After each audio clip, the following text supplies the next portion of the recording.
Hello and welcome back to our ranged-only challenge in Bannerlord. You can see here we have the Southern Empire versus the Azerai. The Southern Empire do have the number advantage at the moment, and that's exactly the reason why I'm going to be heading in there in just a second. Hopefully even things up a little bit. So you can see here, this is my current army composition. You can see that a number of our companions are not exactly full HP right now, so we might have a little bit of a problem with them. I don't know. We might. Very much depends on what we decide to do here and what kind of posture the enemy will take up. Ooh. Oh, I'm liking this. Oh, I like this map. Okay, this is good. This is good.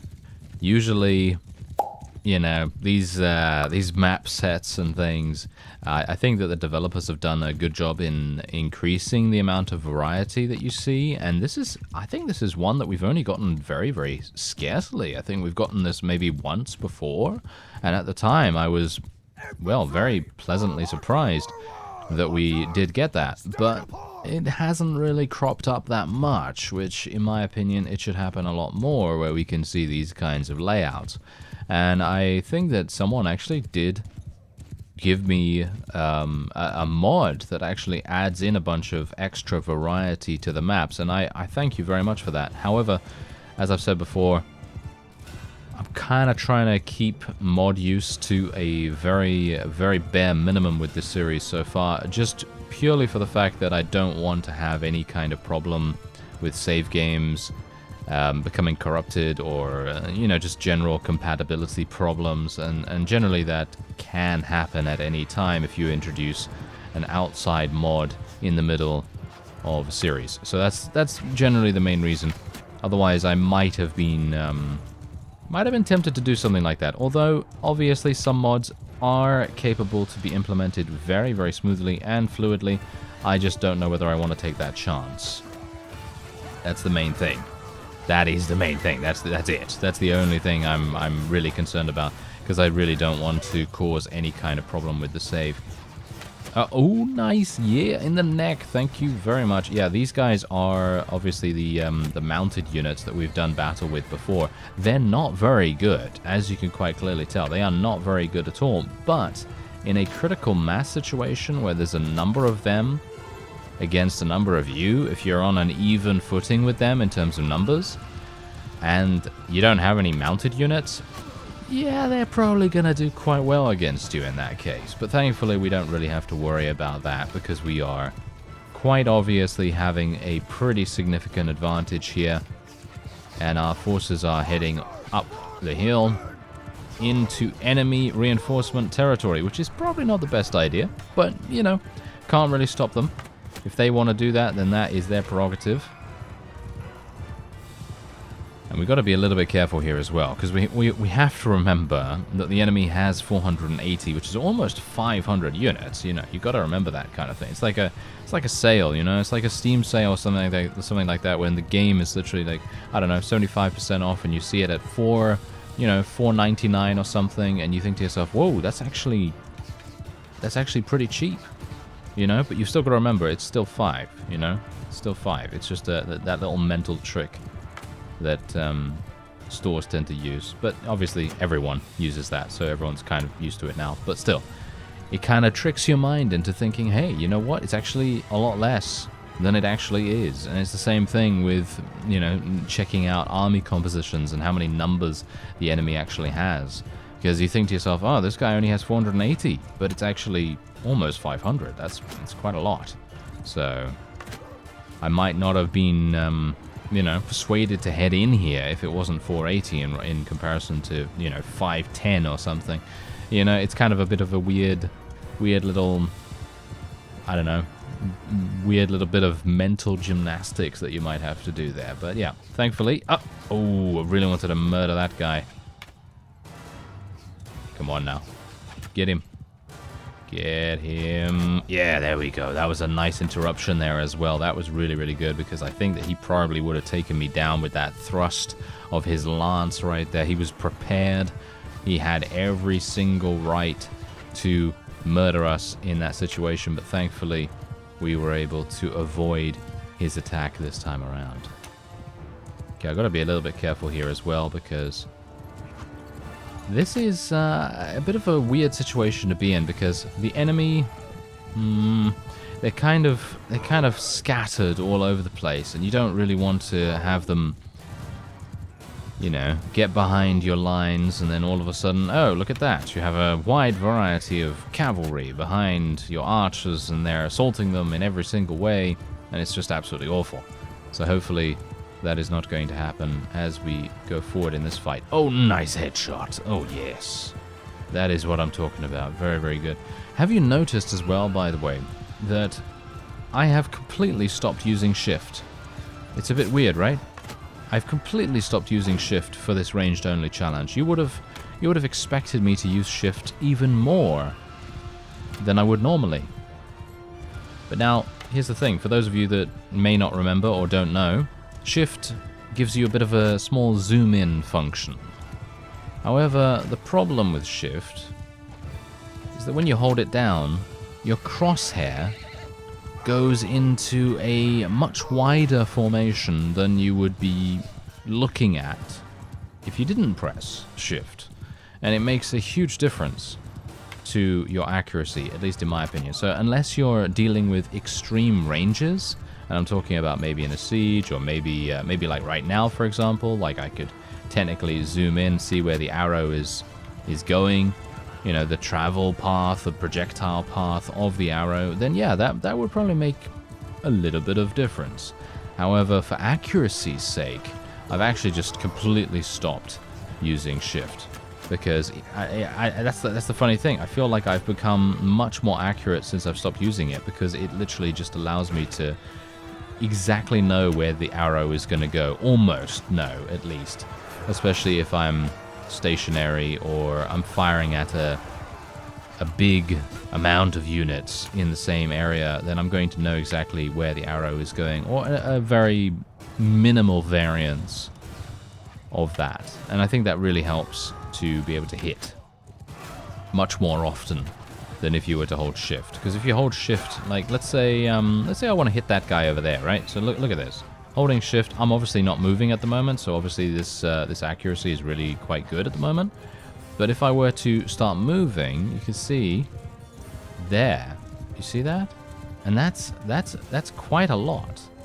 That is quite a lot right there. So it is a bit of a personal choice, obviously, and do bear in mind that my bow skill is quite high at the moment. So it's really up to you what you decide to do, if you're also, you know, using shift or not. But generally, I found very early on in the series, when I had an extremely low proficiency in either bows or crossbows, that not using the modifier was really, really useful in getting those early skill ups with the ranged units. Anyway, there you go. We actually did do oh no, we actually lost someone. Oh dear, that's actually not very good at all. Wow, that is pretty bad, but it's okay because we did eliminate the opponent. And I'm probably going to be letting most of these guys go. As I said to you before, it is more than likely that they may come in handy a little bit later on down the line. And if we do let them go, you know what they're going to come back with? They're going to come back with an army mostly consisting of recruits. And in which case, well, we'll just defeat them again, and then I'll just take them prisoner again if we need to. So, yeah, there you go. That is how we're going to do it. We can now move on, and we can see what is going to happen. Unfortunately, they did lose a whole bunch of units in that particular fight. I only lost two fatalities, so that's really not that big a deal. Let's get some more Palatine Guards, thank you very much. More freebooters, there we go. And now let's see what's actually going to happen now, because these guys no doubt are going to completely leave Lycaron, which I gotta say is extremely disappointing to me. Technically, because I do have 704 influence, I should be able to create my own army. Oh, hello there, Adram. Apparently he has an absolutely insanely large army.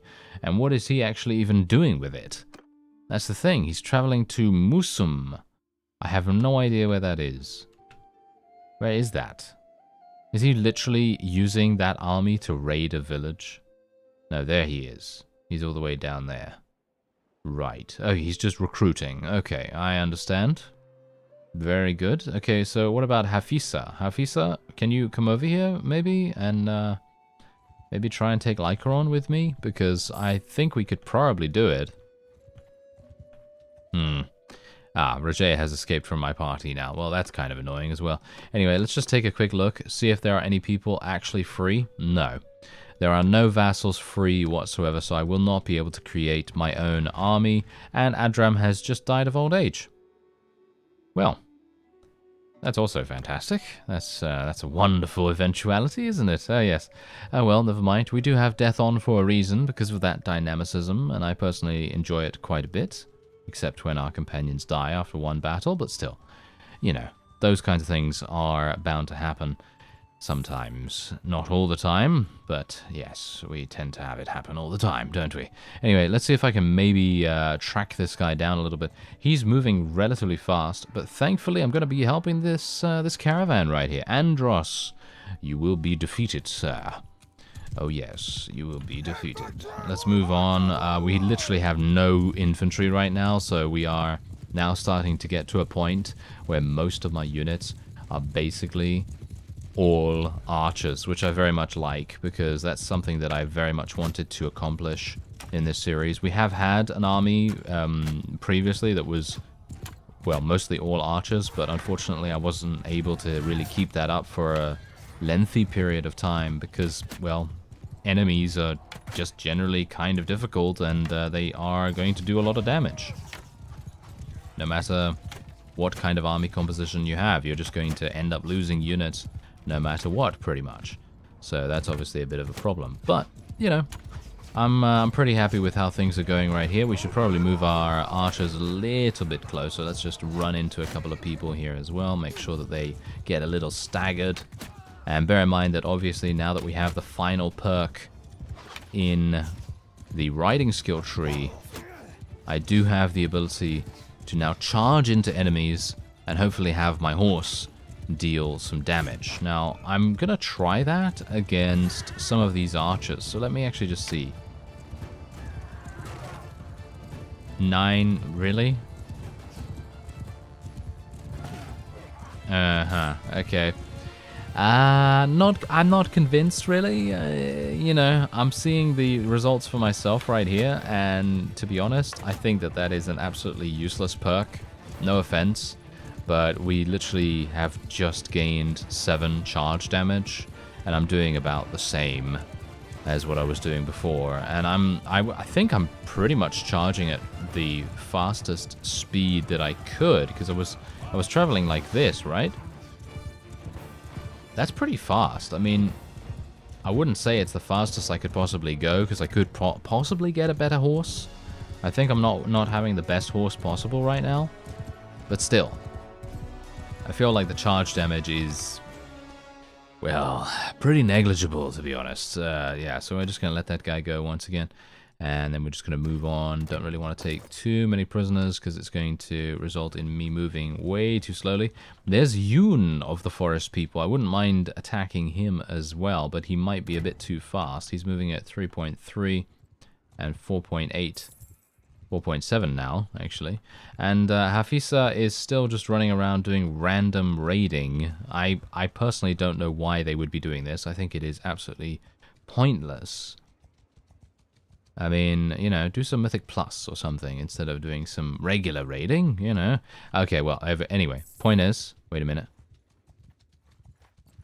Are you serious? That was actually kind of hilarious. Okay.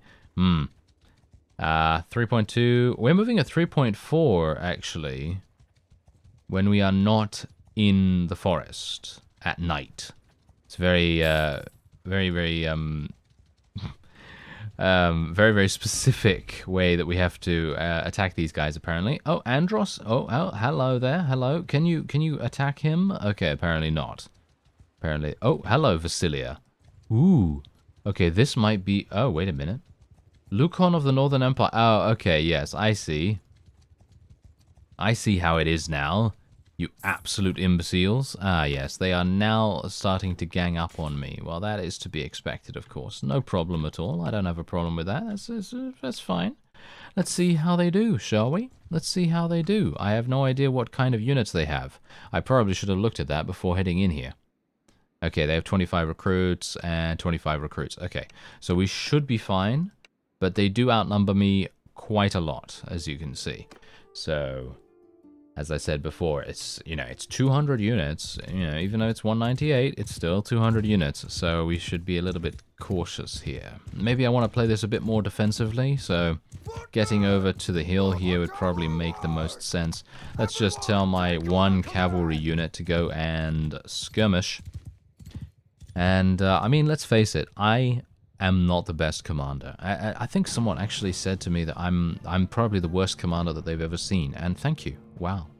I should really receive an award for that. If there is an award show out there somewhere, maybe you can point me toward it, and then I can accept my award in person, or maybe they can send it to me. I don't know. That would be quite fun. Personally, I don't really care if I'm actually good at commanding, because there's only very few things I can do. But you know, that's how it goes. That's how it goes. And oh yeah, I should actually also let you know that generally, if I'm going to be commanding, usually I take very minimal casualties, and I do end up actually doing quite well in terms of how many units my people kill. However, that is not really a symptom of me doing anything. It's more a symptom of the units that I have under my command actually doing something. That's usually how it is. I mean, it's an RPG at the end of the day, and in RPGs, what happens when you have strong units or strong stats? Yeah, you're probably going to steamroll the enemy. That's usually how it goes. It's the same thing in MMORPGs. When you play an MMORPG, who wins? The person with the best gear? Usually. Yeah. So, that's kind of the point. If I'm the worst commander in the world, it actually doesn't matter, because if I literally run around with 200 high-tier units, and there's literally the best commander that has ever played Bannerlord up against me, and they have 200 recruits, who do you think's going to win that? Yeah?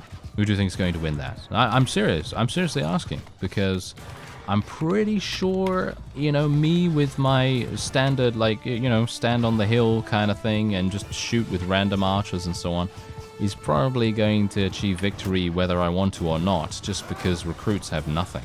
They have no shields, no nothing. So no amount of strategy is going to make any difference, which is a sad but very, very realistic way of looking at things, especially in this game. There are going to be other games out there, by the way, that may have a bit of an impact in that case. Like, for example, real-time strategy games. There are a lot of real-time strategy games where you can run around with very basic units in your army, like, for example, at the very beginning of the game. And I'm mostly referencing StarCraft and StarCraft 2 here. But let's just say that, you know, you're a person that knows what those are.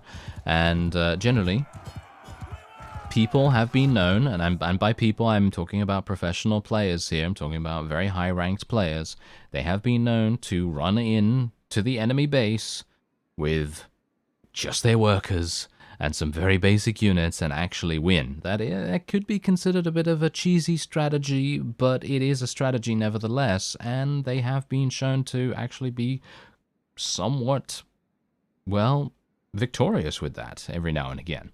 Anyway, we're just going to let her go. As I've said before, we're just going to be trying to make friends as much as we possibly can, because you never know when I might be able to persuade them in the future. But anyway, the main point I'm trying to make is it doesn't really matter whether I'm very good at strategy or whether I'm really bad at strategy. I'm having fun playing the game, and isn't that what we all play games for, right? Yeah? No? Maybe? Yes? I don't know. Very much depends. But otherwise, let's just see what we can do at Kyrenia Castle. Seems like that's actually under siege right now, so we should probably go and... Ah, yes, yes. It seems like it is under siege by the Northern Empire. And our friends from the Northern Empire are pouring into the territory here. That is insane. Okay, we're going to have to do something about that right now. Let's see what we can do. Gonna just level up a couple of people right here. I hope I have the right strategy for leveling up. No, I'm taking it too far now. Yes. Very amusing. Super amusing. But yeah, do let me know where I can accept my award, actually. Because I think that would look pretty nice on my shelf. I would like that. Okay, so anyway, Karinia Castle, let's see who is actually there, because if there's a huge amount of people there, we might not even be able to do anything.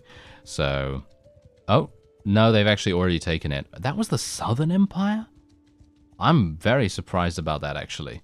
I wouldn't have expected the Southern Empire to actually be able to do anything by themselves at this point, because it seems like, for me, most of them are pretty much on the back foot. They really don't have a huge amount of very good units. We have to be a little bit careful here.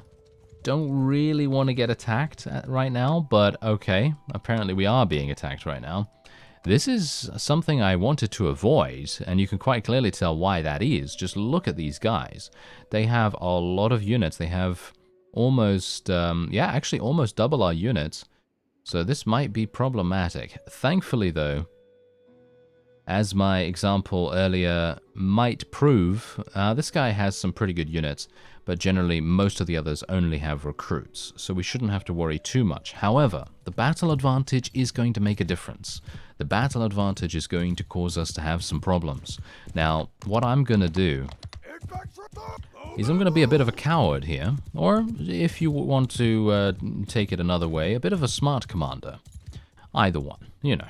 They're relatively interchangeable sometimes. But anyway, let's just see if we can go back here. And we're just going to kind of lure the opponent into a bit of a pincer formation. Because they have the advantage in numbers, they should be the ones to come to us. I don't think the AI is going to have that much caution when dealing with my current army composition. If I had about 200, I think they would take up a defensive posture, but they don't. So, you know, they don't have to worry about our numbers. All they have to worry about is our firepower, and hopefully that is going to be relatively easy for us to deal with. So I'm actually going to tell my people to hold position and hold fire right about here, and then we're going to see what we can do, because I'm thinking if we can... I don't... See, that's the thing. I don't know the effective range of the Azurai Master Archers, which is a bit of a problem. But I've never really known that for a variety of reasons. Just generally because there's no documentation on when they're actually good. But I'm thinking they're probably going to be kind of good around the tree line over there. Just beyond the trees, they'll probably be pretty accurate. And that's when I'm going to start firing at the opponent. I think we can probably start firing round about now, so let's do that. Fire at will, fellows. There we go. Let's do this. Okay, so let's see how we're going to do here. I've got to be a little bit careful myself as well, because I really don't want to be in a situation where I get murdered. That would be bad.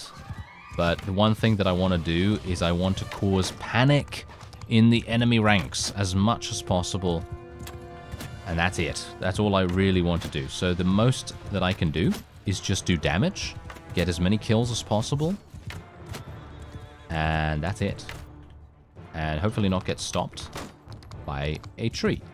That would be wonderful. Getting stopped by a tree would be almost a death right there. Almost a death. I mean, literally. That has happened multiple times before in the past. Okay, I'm going to actually tell my one horse archer to go and skirmish.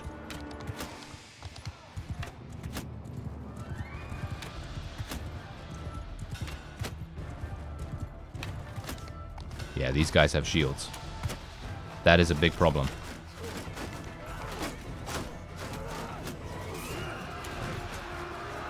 Yeah, this is a big problem. Okay, we're gonna have to tell these guys to go and skirmish as well, so they're gonna have to go into auto-delegate. There's nothing else I can do here, with the exception of just move them back, but that is not what I want them to do. So hopefully they're gonna be doing a good job with auto-delegate at this point. I've given them the best possible advantage that they can have by having that advantage on the hill at the start of the fight, and that's pretty much all I could do for them. Because we are right up against it. As you can see, if I move back a little bit more, there's the red zone right here. And I think we're going to be okay. We are taking a lot of casualties, unfortunately, but that is to be expected when we are outnumbered by almost double. And I think that's actually it. Yes, indeed. We have the enemy on the run. Fantastic. There we go. Okay, I'm actually just going to let my... I'm just going to let them fire. I'm just going to let my forces fire at the opponent. And I'm going to have a drink of my coffee.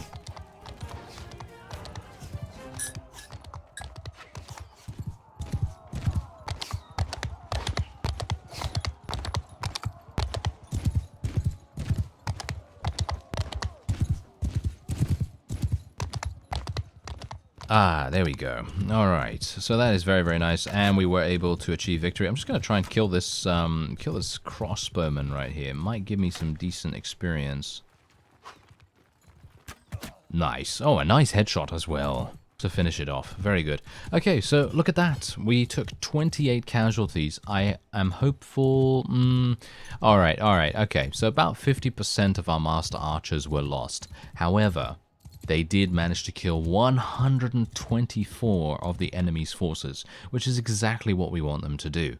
And do bear in mind that we did get into this in a rather disadvantaged position. So that's definitely something that we can take away from that, and we can feel pretty good about it.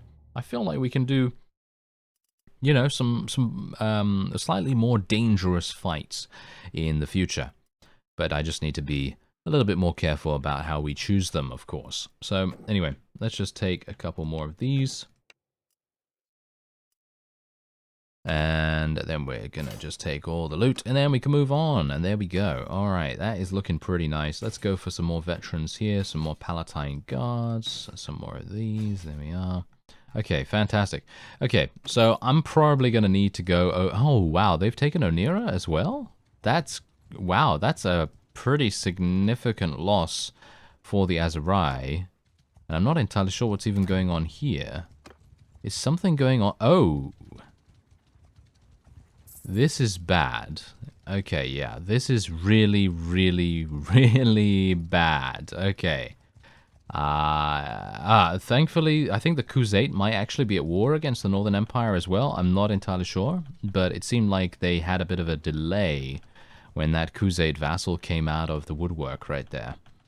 Now, if I had gotten into a situation with Lukon himself, then we probably would be facing a defeat at that point. Because you can see here, his army, while it does have 53 recruits, it still has decent infantry, decent archers, got some trained archers as well.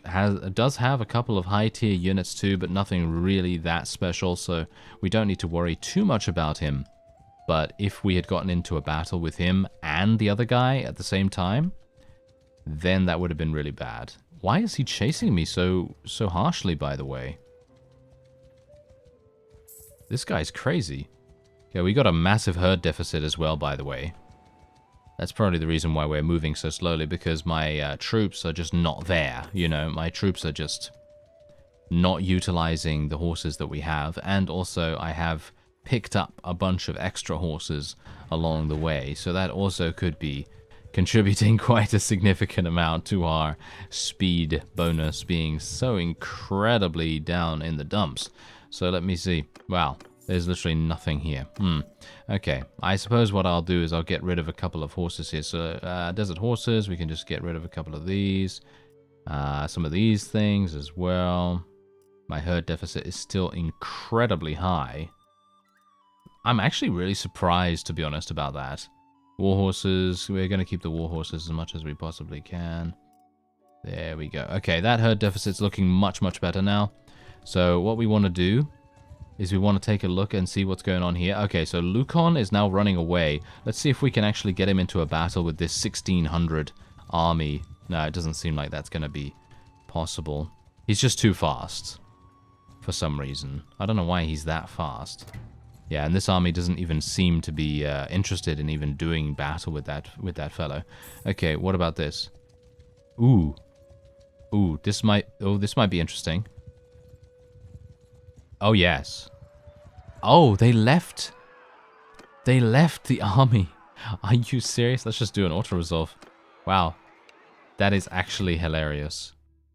I'm really surprised that they all just didn't pile in at that point. They should have just gone in, to be honest. I feel like they really let that vassal down by just running away. I really don't know why they didn't do that, because that would have been a pretty even fight, because Hafisa, as you can see, has 230 and I have 124. So that's about, what is that? That's about 350, right? So Lukon has about 200, and the other two had about 130 each. So that would have been a relatively similar fight. I'm actually kind of interested as to why they did that, but okay, maybe they took a look at the army compositions and they must have thought, maybe not the best idea. We're going to just recruit some people here, just for numbers at this point, and we're also going to be placing some of the infantry into the garrison as well. But generally, I'm just going to be recruiting people for numbers at the moment, just to make sure that we don't get preyed upon too easily by some of the stronger Northern Empire vassals, for example, like Lukon. Anyway, I think that's probably going to be it for this episode, and next time we're going to see what the situation is, because you can see here we're now at war against two different factions. I would 100% believe that the Northern Empire are probably going to be making peace with us relatively soon. Let's just take a quick look at the diplomacy screen and see whether that is the case. I think probably not. I think the Northern Empire will probably not do that, even though they do want... I mean, they're going to get 410 tribute per day. They would get that from us, which is hilarious. And the same thing with the Southern Empire as well. We are getting a massive amount of money from the Western Empire as well, by the way, so that's really, really good. What else are people doing? The Sturgians are basically dead. Poor Sturgia. They're always the first to go, aren't they? Why are they losing, though? Why do they only have 2,500 combat strength? They have all of their towns. Apart from Tyol. That's really strange. Not entirely sure what's going on there. They must be just losing all of their vassals and losing every single battle or something like that. But anyway, that's going to be it. I thank you very much for watching, and I'll see you next time.